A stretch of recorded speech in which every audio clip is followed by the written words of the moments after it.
It is Saturday, January, what is it, 17? No, January 18th.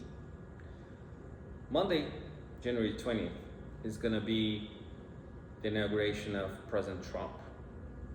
And there are a lot of things to say about what has transpired this past, I would say 2 years, 3 years, 4 years perhaps.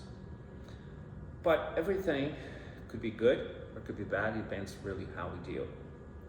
And I'm speaking from São Paulo. I'm in São Paulo today. It's about 9 p.m. local time.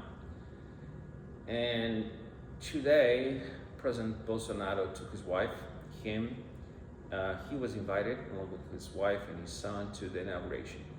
That's an incredible honor for any politician, head of state, to be invited to the inauguration of a U.S. president. And I'll take a little bit of a different look. It's important, and it was good that Bolsonaro took upon himself to explain, and justice needs to be prevailed, and he is taking his case to court. But we, as a nation, we are in a very difficult process. And there's a lot of attacks towards the current president, President Lula, and his administration. I understand all the difficulties the country is going through. At the same time, this week there was a video from Congressman Nicholas, and a video that by now has gone above 300 million views. And he has just been accused of criticizing the government. And I do have a point of view, and I do have, I would say, a message for the world, for Brazilians, whoever actually hears this video, that we need to take a step back. And our current government and our courts, they're taking a step just too far. So a lot of people and a lot of really intelligent and analysts are saying that our Supreme Court is taking a war against Elon Musk, Bolsonaro, really the right, somewhat of a right party we currently have, a more conservative party. And the same happened in the US. This message and lies about people, character assassination. And Monday, I hope a new American revolution will start. And when I say that, I really do not, I want to be very clear. An American revolution, like the one, okay, what do people understand about American Revolution in 1776? Just occurred to me of the movie Civil War. It was absolutely disgusted by that movie. We should stop really looking at our neighbors as enemies. And this has happened just in the past 3 years, both in Brazil and the US. And if you voted for Kamala Harris, very likely you call President Trump, President-elected Trump, a Nazi, call him anti-democratic and all the names of a criminal and everything else. And it's difficult when you see the power of social media. And that's why I bring the case of that just happened in Brazil with Nicholas, a video criticizing the government, and now he's being accused of violating a law that doesn't exist. And people have commented on X and have commented on other social networks mentioning that there's no such law. But it is a difficult time for all of us here in Brazil. And I really hope President Lula, Justice, all the justice in fact, but Justice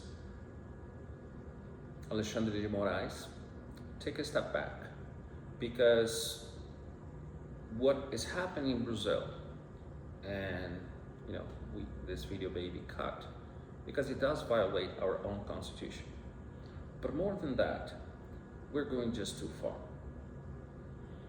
And when I talk about an American Revolution, a new American Revolution, a new frontier, it's important to remember the values that were brought upon the Western, to the entire world, that the values that are in the U.S. Declaration of Independence. That is such a beautiful document.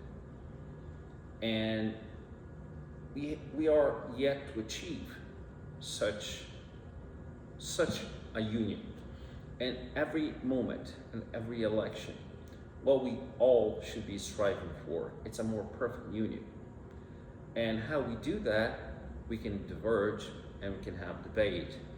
And the most important of the rights any individual must have is the right of free speech. And think of it, we always had the right for free speech. This is in the US Constitution since it was the first US Constitution. The First Amendment is freedom of speech, but we never really had that. So the governments could really not censor people in the US, but there are other ways. But now, with this, with social media, we really can talk. So I don't know who is gonna see the video. Maybe this message here will not reach anyone, but maybe it will. And if it does, we can start a conversation. And the conversation is about a new idea, which is not that new, but that we all should sit together for a first time, not as enemies, not as adversaries, but in fact as humans and as people that live in such a small country that is such a small world. It's a little dot in the middle of the Milky Way. Whether or not Elon Musk will conquer the stars and we will become a civilization, a multi-planet civilization, we should definitely take care of this one. And take care of this one and take care of the people in this one.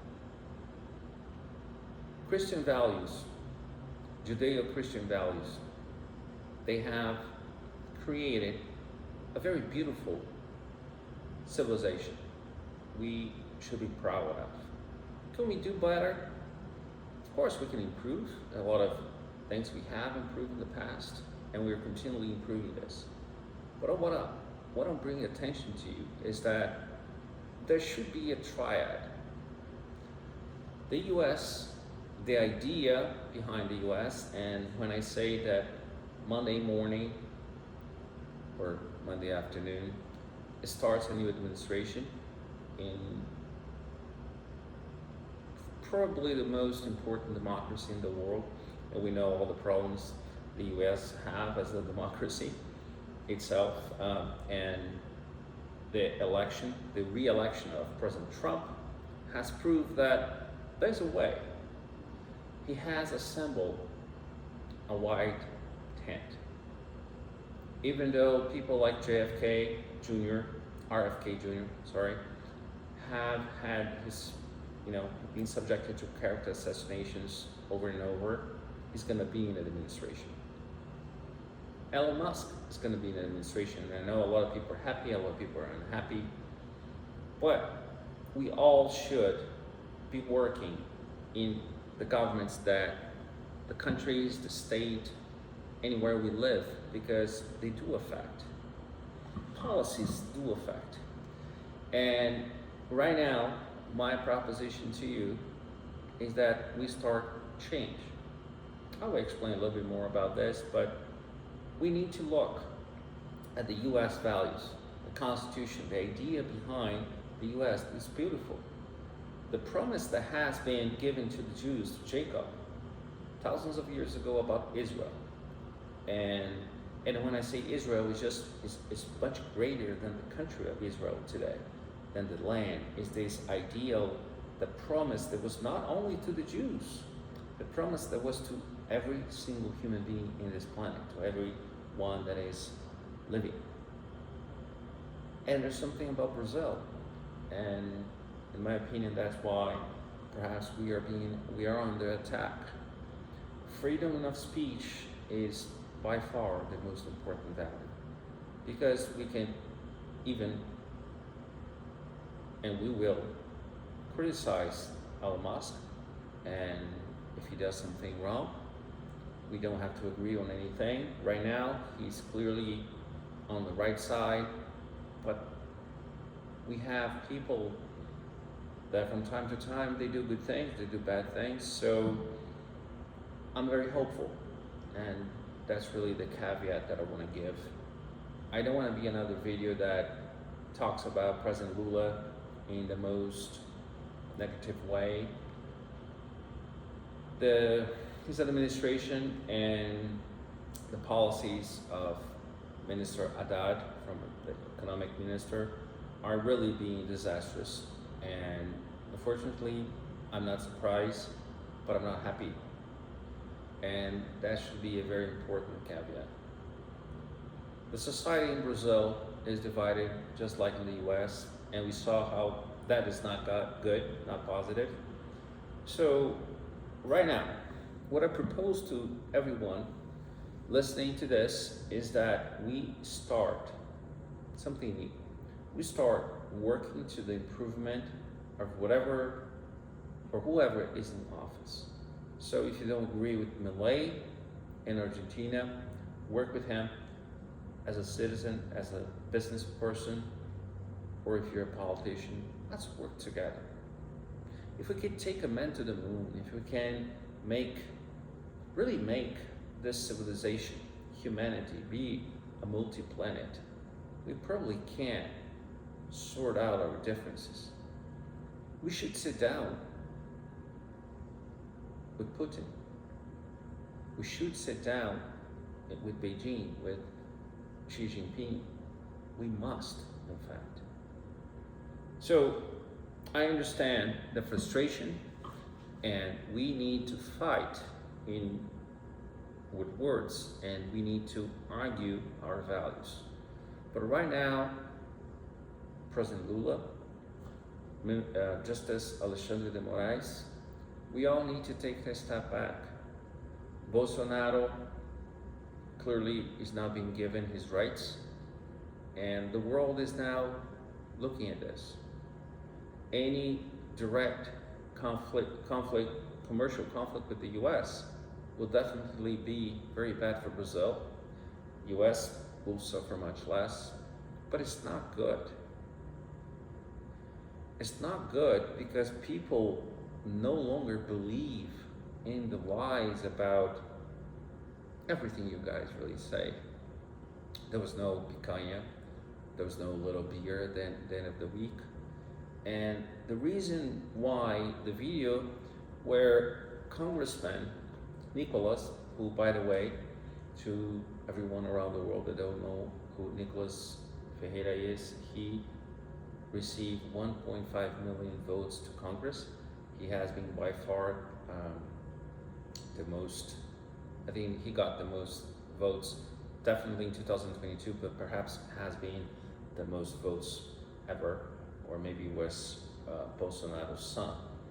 But the point of the matter is, he resonated with people on both sides, on the right and the left, even though Brazil doesn't really have a very conservative right as you would think in the US, because we have been promised so much for so many decades. And time again, that promise did not become true.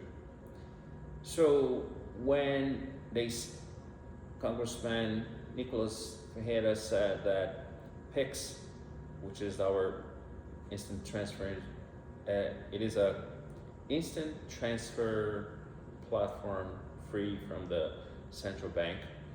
Most banks use it in Brazil. It's kind of a Zelle in the US, but it's open source of sorts.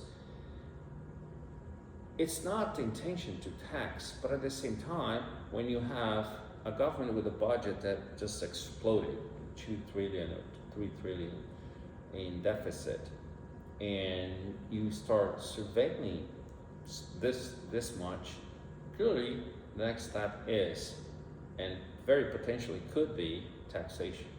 Just for you to know that you haven't lived in Brazil, we used to have this thing called CPMF, which was essentially what people are afraid now. This was a tax on every single transaction. And so if you made a transfer or a check, any financial transaction, every time you would have that tax. I don't remember, but it was like something small, either like 0.7, what was a small percentage, I don't really remember, it has been a while. But every single transaction, you were charged that. So if what you do today, sometimes you make a payment and then this, for example, a store will make a payment to someone else. Every single time that money was transferred, it got taxed. This particular tax ended years ago, and people still remember. So we're not stupid. That's really the point. Everything that Nicolas Ferreira said is true. He has not lied. And when a minister, so Haddad is the finance minister, when he really accuses Nicolas of crime, well, by their own definition, that's fake news, and it's still not a crime in Brazil, but they always say it's a crime. This video here, it's clearly protected by the Brazilian Constitution. As a citizen, I have the right to make a comment. But right now, that could be viewed as criticism. And the reason I'm criticizing, at the same time saying that we should work with the government. That's not because of fear. That's because I don't believe we can still be on this ongoing fight. Not for much longer. I just went to a store, to a supermarket, and you can see in the eyes of people when they go through the cashier how expensive things got. And income has not risen at the same rate. I went a few times to the US past last year, well actually 2 years, last year and the year before. And there's clearly inflation, things were much more expensive in restaurants and everything else. In the end of the day, you do care about kitchen table issues. And I really pray that President Trump, RFK Jr., Elon Musk, and so many others will do a good job. We do need a stronger US. We do need a strong Brazil, strong Europe, and we all should work together. We should, and again, we must end wars. Those are just so much waste. Every time I see, and I just saw, there was a helicopter accident 2 days ago or yesterday in São Paulo, and a friend who was covering this story knows the pilot, knew the family. It's so hard when you see two people, a couple, and yesterday, it was yesterday the accident, and either today or yesterday was their daughter's birthday. 12 years old, was at the helicopter, thankfully survived, and they have another twins, two boys, 9 years old. And I say this because as a father now, my baby's 2.5. You obviously you think of that as a tragedy, and perhaps could it be avoided, perhaps not. But war almost always could be avoided.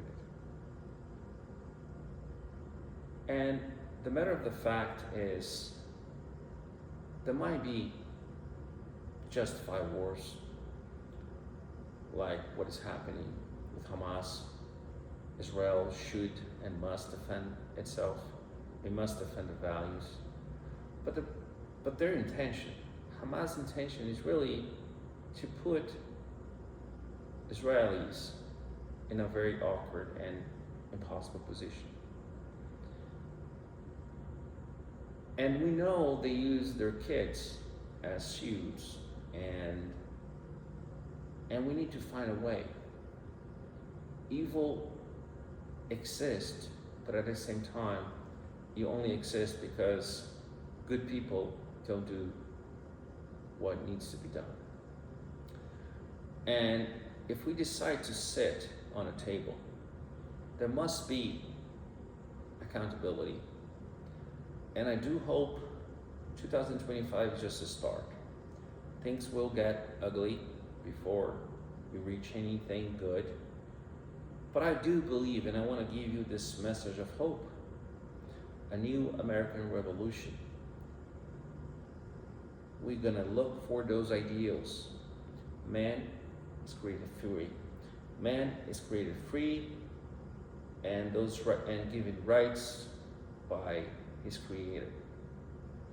Perhaps we should rethink that there's a separation of church and state, because the society was founded upon those very important ideas, values, principles.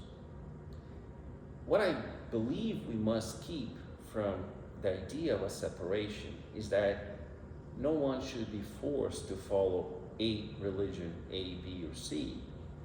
But clearly, the Judeo-Christian values have formed an amazing civilization.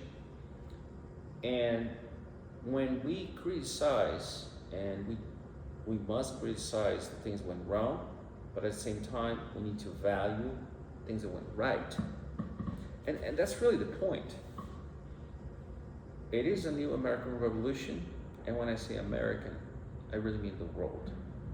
Because we have this triad, in my view: US, Israel, and Brazil. And the sense of Brazil is because we have copied, really verbatim, the system of government from the US, and there are certain things we have learned, a lot of things we still need to change, but the ability we have of the people to really coexist and really melt into something else. I was mentioning to a friend recently, I was mentioning to someone about a friend. We were in school in the US. He was Turkish, Muslim, and in Boston, he never drank, or he never ate pork meat. We came to Brazil for vacation of one year, and on the first day, we were in a kind of a country beach house type of thing, not a lake, more of a lake house. And on the first day, it was very hot. It was a nice summer day, and we had just arrived from Boston, which was terribly cold. And the interesting thing is that at the end of that first day, we were all eating and talking, and I look at him, and I see, well, I'm not gonna say his name, I'm not sure if he remembers that, or if he was okay with me saying this, but as a Muslim, he was with a few friends were Christians, a few friends were Jewish, and he was drinking caipirinha and eating pork. And I believe that's the essence that I want to talk about Brazil. It's that it's not just a melting pot, but at the same time, it's a welcoming pot. We welcome the cultures, and we take that, and we are able to live side by side. And it's a good example in São Paulo. You have Arabs, you have Jews, and they coexist very well. They're better than cities like New York. So to President Trump, I wish you well. I understand, and I hope you understand the responsibility you have on your hands. I pray to you and to all your cabinet and to Hollywood. The things I saw in that Civil War movie, it's like we all should be ashamed, and we need to look at that and make sure that never happened. Because the last time it happened, during Abraham Lincoln's presidency, and I made sure to visit Gettysburg. It's a very famous speech, I'm sure some of you have heard. But walking on those hallowed grounds, you value what democracy really is. And to all of you in America, you know, whatever you believe you don't have, I can tell you do. Right now in Brazil, people are getting arrested, or at the least, at the minimum, getting harassed and bullied online and on TV. Even congressmen whose job it is to parlor, right? You're supposed to you're entitled to protection while in Congress and while advocating for your people. And when you see a congressman that's that got the most votes, that represents one of the most important states in the Union, in the Federation, in Brazil, being accused of a crime, and he also got his social media during the election blocked, and there were a few other things in 2022, but that's very serious. But we need to bring down the tone, and we need to look for common grounds and really stop with the whole fighting. And what happened to President Bolsonaro, really, I wish you were there representing us and Trump's inauguration, but I'm sure your wife will. A lot of people from Brazil, some congressmen and women will be there, some senators, and most of all, so that we can bring the two countries more than ever close to each other. And that's it. God bless you, President Trump. God bless you, administration. I hope you will be what everybody expects you to be. Make the world great again, not just America. Bring peace, bring prosperity, bring Christian values, Judeo-Christian values, and we can coexist with our brothers and sisters from other religions. And that's what we all aspire to. Good luck, and we're all gonna be here helping whatever way we can.